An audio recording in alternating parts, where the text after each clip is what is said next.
Assalamualaikum warahmatullahi wabarakatuh. Bertemu lagi di mata kuliah Manajemen Agribisnis. Pada pertemuan kali ini kita akan membahas mengenai dua topik sekaligus, yaitu yang pertama mengelola agribisnis dan kemudian nanti dilanjutkan dengan topik kedua. Nah, selanjutnya sekarang kita langsung saja untuk membahas mengenai mengelola agribisnis. Adapun tujuan pembelajaran kita adalah adik-adik tentu saja dapat memahami dan menjelaskan atau mengemukakan kembali bagaimana mengelola agribisnis itu tersebut, di mana ini dibagi terhadap beberapa bagian. Nah, sekarang kita langsung saja membahas mengenai mengapa sih manajemen yang baik itu menjadi sangat penting. Ternyata adik-adik sekalian, fakta membuktikan 88% kegagalan bisnis disebabkan oleh manajemen yang tidak efektif. Di mana efektif tidaknya para manajer dalam mengemban tugasnya tergantung pada konsep para manajer tentang peran manajemen, tentang manajemen itu sendiri dan hal-hal yang mereka lakukan selama menjadi seorang manajer. Dan berhasil atau tidaknya agribisnis pada dasarnya tergantung pada efektivitas atau tidaknya pemanfaatan sumber daya organisasi oleh seorang manajer tersebut. Nah, sekarang kita masuk ke manajer itu sendiri.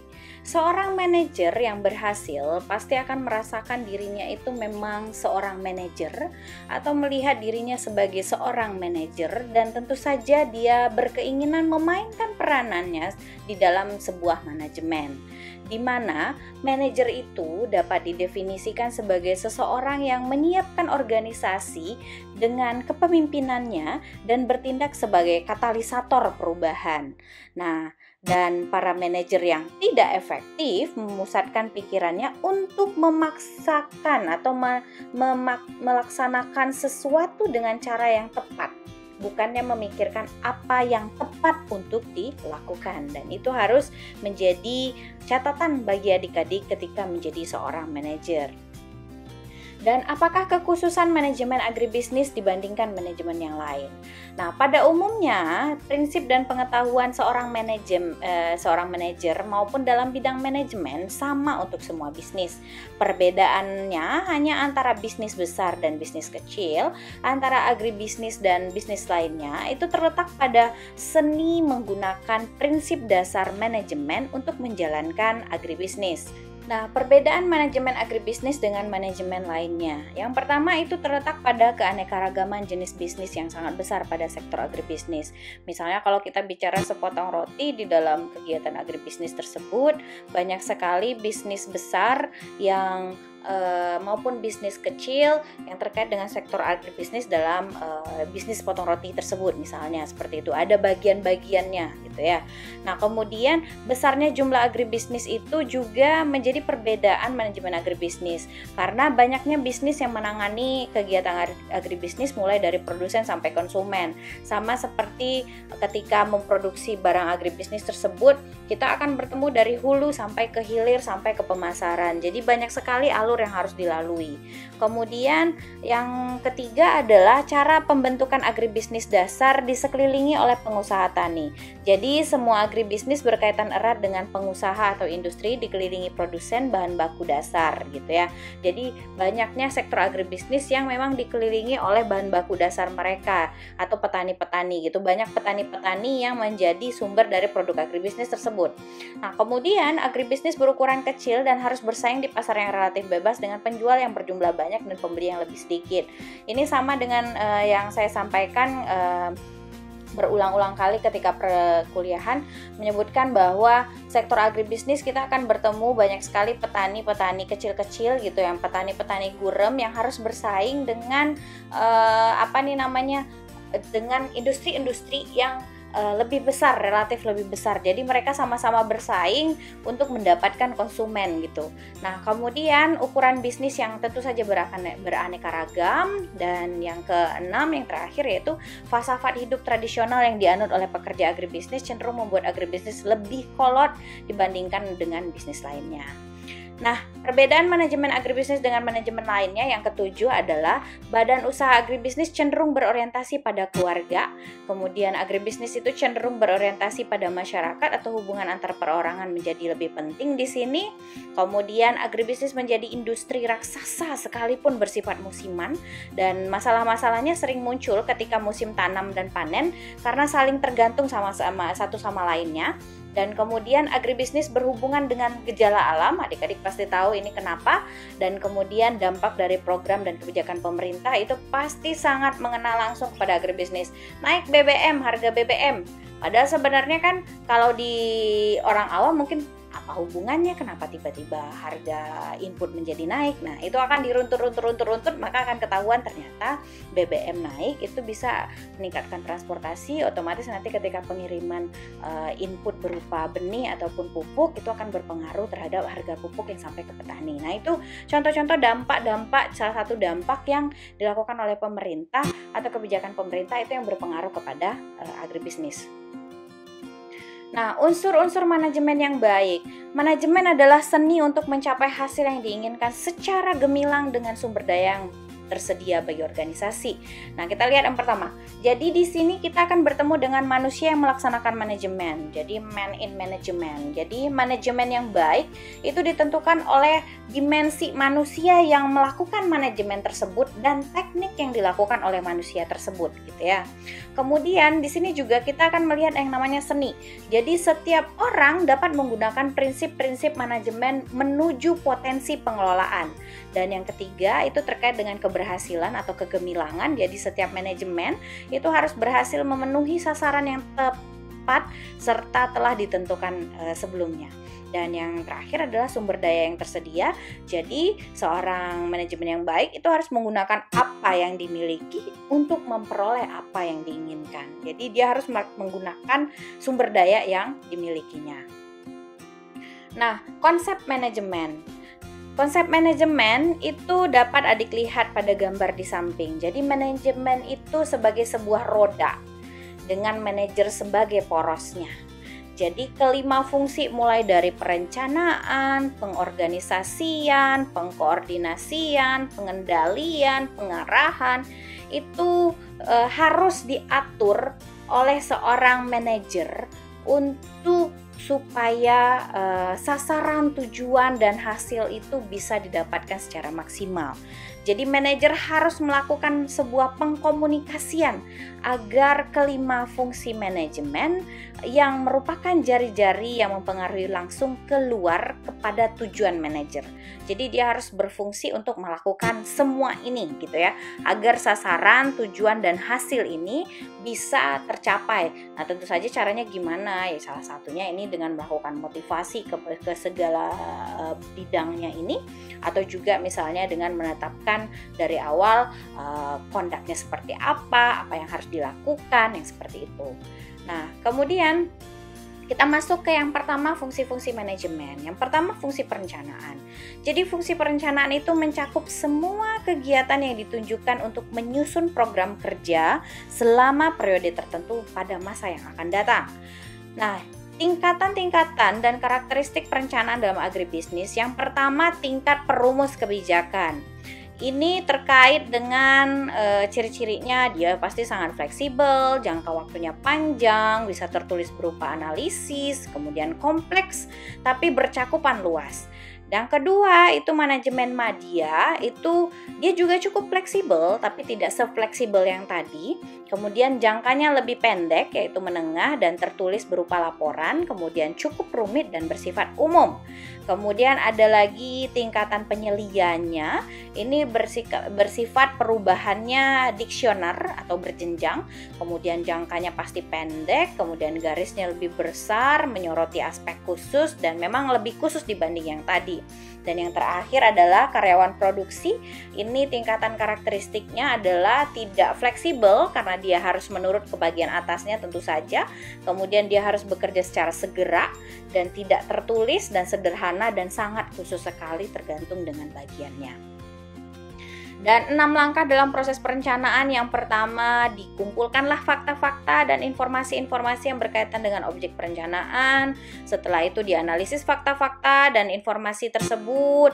Kemudian diprediksi perkembangannya di masa depan. Setelah diprediksi, ditetapkan tujuannya dan hasilnya. Kemudian dikembangkan alternatif tindakan. Dan yang terakhir, mengembangkan sistem evaluasi kemajuan dan pengendalian. Nah, yang kedua, kita masuk ke fungsi pengorganisasian.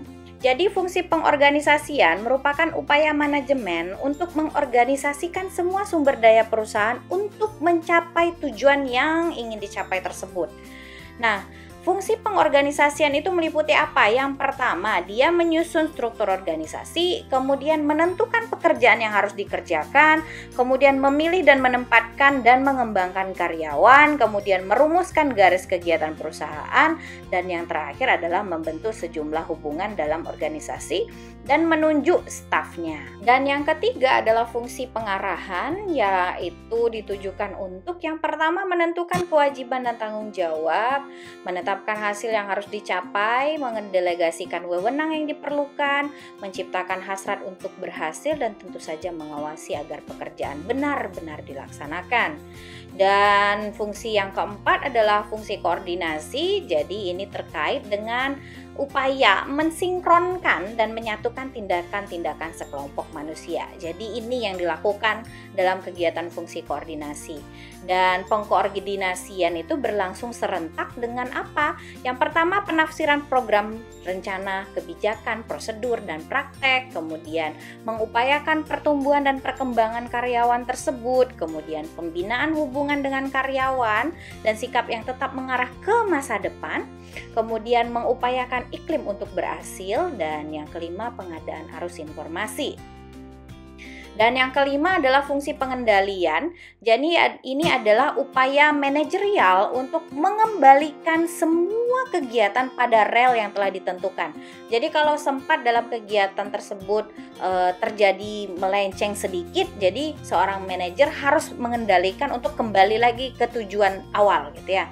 Jadi jika diperoleh penyimpangan-penyimpangan dari prosedur kerja, dapat segera dilakukan pengendalian. Nah, pengendalian juga dapat berupa penyesuaian dari rencana awal karena adanya faktor-faktor yang berubah sehingga pencapaian tujuan organisasi dapat dilakukan.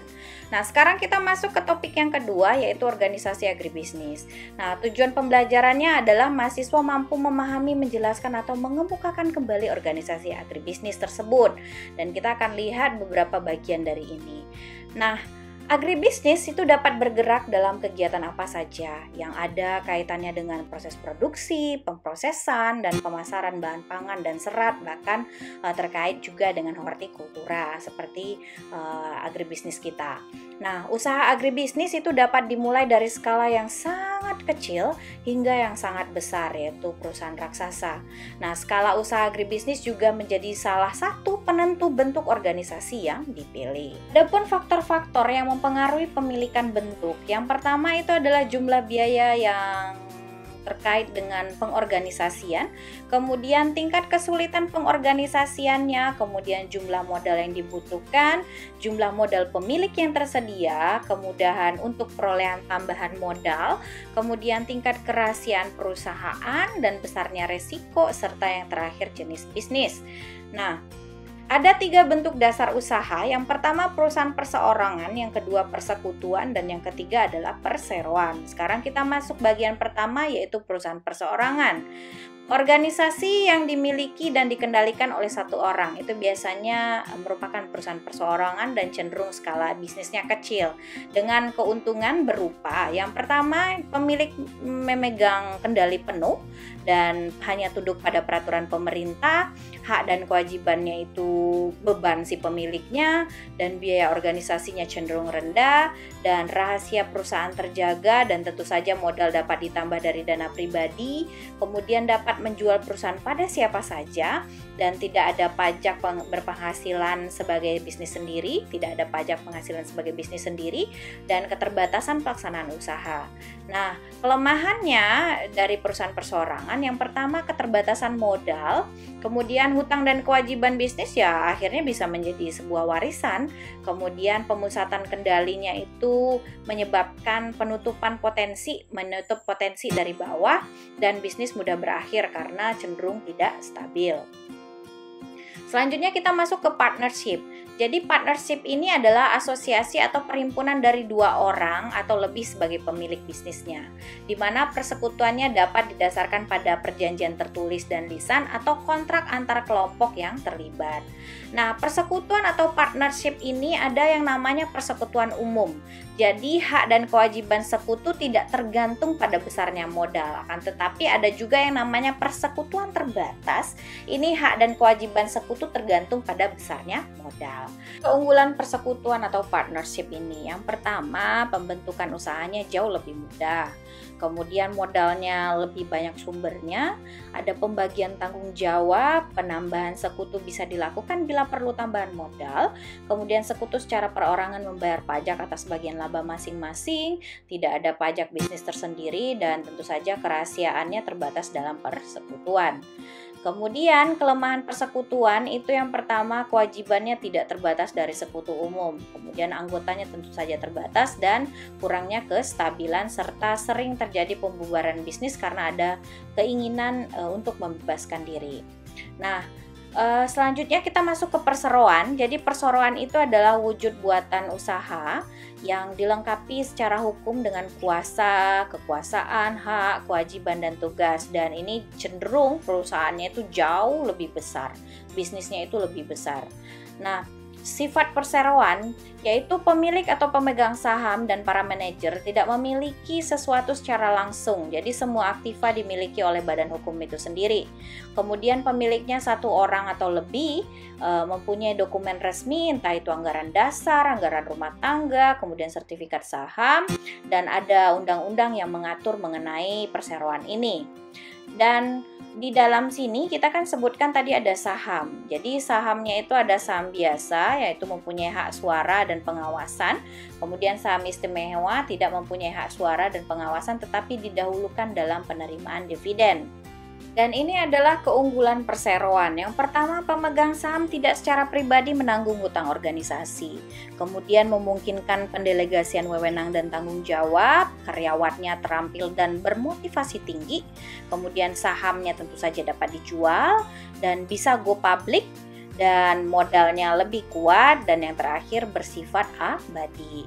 Nah, kemudian kelemahan dari perseroan, yang pertama pajaknya tinggi, jadi ada pajak laba perseroan, pajak masing-masing pemegang saham. Kemudian peraturannya juga ketat sekali, kemudian kerahasiaannya kurang terjamin, kemudian yang terakhir biaya operasi tinggi. Nah, ini adalah referensi yang digunakan untuk bahan yang kita bahas hari ini. Bagi adik-adik boleh melihat kepada referensi tersebut. Nah, sekian saja dari saya. Atas perhatiannya saya ucapkan terima kasih. Assalamualaikum warahmatullahi wabarakatuh. Selamat pagi, siang, atau sore, atau malam tergantung dengan adik-adik yang membuka video ini.